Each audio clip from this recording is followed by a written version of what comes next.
Halo Bray, kembali lagi di gaptek.id. Jadi Asus baru aja ngirimin gua laptop non-gaming mereka, karena gua udah lumayan lama juga nggak ngebahas laptop non-gaming mereka kayak VivoBook ataupun ZenBook. Kali ini gua kedatangan laptop dari Asus VivoBook dan gua dikasih kesempatan untuk ngetes ini secara singkat dan memberitahu ke kalian, karena laptop ini harganya sebetulnya hanya 16 juta rupiah aja, 16,1 juta sih sekarang. Tapi ini punya konfigurasi yang menurut gua menarik, cocok buat kalian yang memang punya aktivitas atau produktivitas tingkat lanjut dan pingin spesifikasi yang mendekati dengan spesifikasi laptop gaming. Ini adalah Asus VivoBook Pro 15 OLED K6502ZC. Jadi tanpa perlu basa-basi lagi, mari kita bahas laptop yang satu ini mulai dari desainnya dulu seperti apa. Gue suka ya dengan desain dari VivoBook yang punya kesan premium tersendiri. Bahkan kalau ngelihat ZenBook aja, itu kelihatannya tuh masih kayak ada sesuatu yang kurang greget menurut gua. Tapi kalau VivoBook, bahkan di bagian covernya aja itu dibikin spesifik Asus VivoBook gitu. Dengan ciri khas dia sekarang yang ada semacam garis-garis tipis dan juga teks kecil berupa detail-detail. Detail-detail ini juga nggak cuma ada di bagian covernya ya, tapi di bagian atas keyboard itu kalian bisa juga temuin ornamen-ornamen detail untuk desainnya ini. Untuk warna sih memang warnanya itu kalem-kalem aja, nggak ada aksen yang aneh-aneh, ya wajar sih, ini bukan laptop gaming juga dan gue lebih suka seperti ini. Warnanya juga nggak yang mengkilap, ini warnanya matte dan ini udah terlapisi juga dengan Asus antibacterial guard gitu. Jujur aja untuk di kelas harganya ini laptopnya ini punya build quality yang sangat-sangat solid. Nih kalau diketok aja, ini padat banget ini untuk materialnya. Jadi secara build quality ini sangat-sangat oke. Tapi secara dimensi sebetulnya bisa dibilang ini dimensinya cukup besar karena ini berukuran 15 inch. Dimensinya ada di angka 35,63 x 23,53 x 1,99 cm dengan berat sekitar 1,8 kg. Untungnya bobot dari laptop ini nggak terlalu berat, jadi masih enak buat dibawa kemana-mana. Sebetulnya masih 2 kilo lebih sih, karena power adapternya itu ternyata cukup besar, ada di angka 150 watt, wajar. Ini menggunakan GPU discrete, menggunakan RTX, dan CPU-nya bahkan menggunakan CPU high performance. Untuk keyboard dan touchpad-nya biasanya seri VivoBook diberikan gimmick berupa number pad, tapi untuk yang satu ini keyboard langsung diberikan full size gitu aja. Opini gue pribadi sih lebih suka yang begini karena numlock bisa tetap on gitu. Jadi touchpad-nya standar-standar aja, untungnya lebar ya, ditambah lagi Asus memberikan material yang tadi itu yang cukup solid dengan antibakterialnya gitu. Lalu untuk I/O-nya di sini sangat lengkap, hingga Thunderbolt 4 juga disediain di laptop ini. Beruntungnya card reader juga bukan micro SD, sehingga ini bakalan menguntungkan juga untuk para kreator. Displaynya tentu menurut gue yang paling juara di laptop ini. Berukuran 15,6 inch menggunakan panel OLED, resolusinya 2,8K dan refresh rate-nya 120 Hz. Makanya ini mendekati laptop gaming.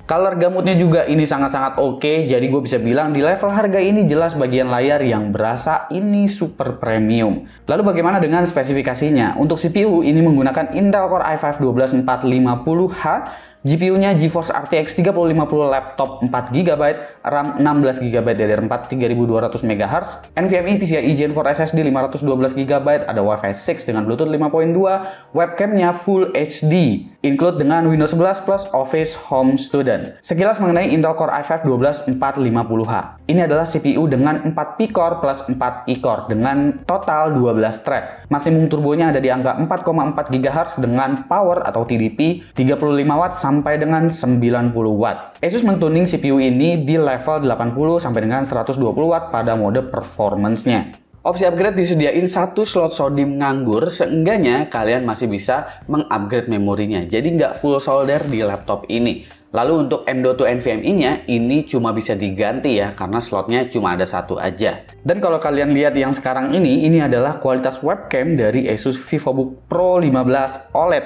Dan menurut gue ini kualitas yang bagus. Harusnya laptop tuh sekarang standar minimumnya nih untuk webcam tuh ya kayak begini nih. Full HD, meskipun nggak 60 fps nggak apa-apa, tapi paling nggak punya kualitas yang seperti ini, terutama di ruangan yang cahayanya minim, banyak warna gelap, dan juga remang-remang seperti di ruangan gua.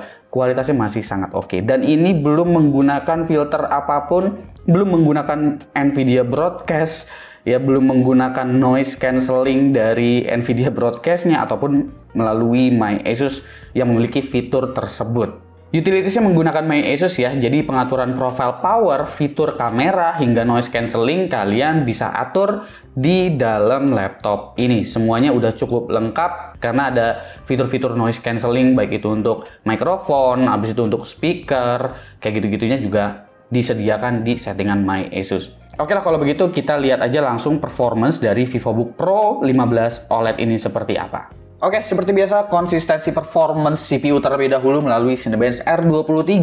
Untuk multicore-nya di sini running pertama ada di angka sekitar 9052. Lalu running seterusnya itu dia masih konsisten di angka 9000-an kecil dan nggak pernah menyentuh angka 8000-an, apalagi sampai ke 7000. Bahkan di running selanjutnya itu ada yang menyentuh di angka 9145, yang dimana justru dia malah semakin meningkat. Beres di sini bukan berarti CPU-nya itu jadinya adem banget di sekitar 70 apalagi 60 derajat, enggak. Tapi CPU-nya masih bisa mempertahankan temperatur di bawah junction temperaturnya. Jadi CPU-nya Intel ini memang bisa beroperasi pada 100 derajat Celcius. Bukan yang namanya throttling itu ya, tapi memang ini mekanisme dari turbo boost untuk CPU Intel saat ini. Jadi untuk CPU yang berjalan di 95 derajat sebetulnya masih sangat-sangat oke. Power limit dari CPU ini diberikan rating di angka 80 Watt sampai dengan 120 Watt. Tapi mungkin kalau misalkan 120 Watt coolingnya yang belum sanggup. Jadi untuk 80 Watt masih oke-oke aja di laptop ini. Untuk Adobe Premiere, ini ekspornya apabila ke 4K itu mendapatkan angka 1 menit 47 detik, untuk project 2 menit 30 detik yang udah ditambahin lumetri, color correction, dan lain sebagainya. Jadi ini bukan project RAW. Lalu untuk DaVinci Resolve menggunakan Project RAW durasi 13 menit 2 detik untuk RAW-nya ini bisa diekspor dengan waktu 4 menit 31 detik dan ini resolusinya dari 4K ke 4K lagi menggunakan H264 dengan NVENC dari RTX 3050 laptopnya. Dipakai untuk Blender bisa atau enggak? Untuk Scene Classroom di sini mendapatkan angka 327 sampel per menit. Angka ini enggak begitu besar memang dikarenakan RTX 3050 laptop itu hanya memiliki VRAM 4GB aja dan CUDA core-nya hanya 2048 aja.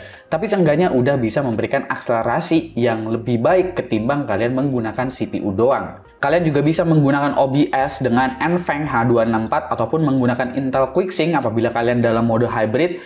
Jadi untuk dipakai streaming sebagai stream machine, ini kualitasnya udah sama-sama oke ya, karena ada iGPU, bisa juga pilih NVENC apabila kalian ingin menggunakan discrete graphics-nya. Kualitasnya juga udah sangat-sangat bagus. RTX 3050 laptop yang ada di laptop ini punya rating di 65 Watt untuk DGP-nya. Dan secara performance, ini sebetulnya RTX 3050-nya kurang lebih mirip-mirip seperti GTX 1060 yang ada di desktop. Graphics core untuk 3D Mark Fire Strike ada di angka 12 ribuan. Hanya aja memang VRAM-nya ini kecil di 4GB. Dan gue nggak bermasalah dengan itu dikarenakan laptop ini fokusnya memang bukan untuk gaming. Maka dari itu juga untuk pengujian game di sini gue cuma masukin Valorant aja biar laptop ini nggak jadi fokusnya ke game nantinya. Untuk Valorant di sini bisa mendapatkan rata-rata 241 FPS dengan 1% minimum di 126 FPS dan itu angka yang udah sangat-sangat tinggi untuk ukuran laptop non-gaming seperti ini. GPU temperaturnya sih untungnya adem banget nih ketika kalian pakai laptop ini buat main game. Untuk CPU nggak sampai 95 derajat kayak tadi kalian ngejalanin Cinebench atau lagi ngerender 3D. Kalau kalian lagi pakai main game, itu suhu CPU-nya berkisar di 80-an aja rata-ratanya. Dia sempat nyentuh 90 sih, tapi itu hanya sesekali aja, nggak yang sesering itu. Untuk GPU-nya bahkan adem banget, ini cuma 50-an aja paling tinggi di sekitar 60-an derajat Celcius. Jadi untuk coolingnya ini bisa dikategorikan bagus. Tapi untuk NVMe SSD di sini NVMe SSD yang didapetin jujur aja kurang kencang untuk ukuran NVMe PCIe Gen 4. Standarnya NVMe PCIe Gen 4 menurut gua ada di angka sekitar 5 GB per second. Kalau masih di 3,5 GB per second, ini masih nggak jauh berbeda dari kelas atas NVMe PCIe Gen 3 sebetulnya. Daya tahan baterai di laptop ini gue bisa bilang nggak terlalu panjang ya, karena dengan menggunakan discrete GPU, laptop ini hanya bisa bertahan sekitar 4 jam aja, dimana laptop non-gaming lainnya itu bisa bertahan jauh lebih panjang. Dengan menggunakan MS Hybrid, kalian bisa bertahan kurang lebih sekitar 6 jam. Masih agak lumayan, tapi tetap di bawah rata-rata sebetulnya. Dan kita sampai di bagian harga, juga kesimpulan untuk Asus VivoBook Pro 15 OLED yang satu ini, untuk harga saat ini ada di angka Rp16.100.000 ya. Meskipun pada saat launching, sebetulnya laptop ini dibanderol dengan harga 17 sampai dengan 18 juta. Jadi udah mengalami penurunan harga. Wajar sih karena Intel Core generasi 13 kan memang udah rilis. Tapi tenang aja karena Alder Lake sebetulnya punya kemampuan IPC yang mirip banget dengan Raptor Lake. Gua akan menyimpulkan laptop ini mulai dari kekurangannya terlebih dahulu. Menurut gua kekurangannya itu ada di bagian NVMe PCIe Gen 4 SSD yang dipasang sangat basic. Jadi speednya mirip-mirip dengan NVMe PCIe Gen 3. Lalu memori DDR4 bawaannya solder dan single channel. Dan terakhir, menurut gua baterainya nggak hemat karena menggunakan komponen high performance. Tapi di satu sisi, ini juga bisa menjadi kelebihan dari laptopnya. Mengenai kelebihannya, menurut gua seperti adanya port yang sangat lengkap ya. Lalu konsistensi performance-nya juga sangat baik. Masih ada satu slot SODIMM, jadi nggak pelit-pelit banget sebetulnya meskipun bawaannya memang solder. Dan komponen high-end performance CPU ditambah GPU Discrete RTX dapat memberikan akselerasi meski daya tahan baterai memang jadi selevel dengan laptop gaming. Jadi ya itu gimana batas toleransi kalian aja lah, bakalan ada plus minusnya tuh di bagian situ. Dan tentunya layar yang sangat mahal, yang akan sulit ditemuin di kelas harganya apabila menggunakan komponen inti yang sama. Jadi apakah kalian bisa berkompromi dengan kelebihan dan juga kekurangan dari laptop ini? Komen di bawah dan kasih pendapat kalian masing-masing. Gue Suki dan seperti biasa, sampai jumpa di lain kesempatan.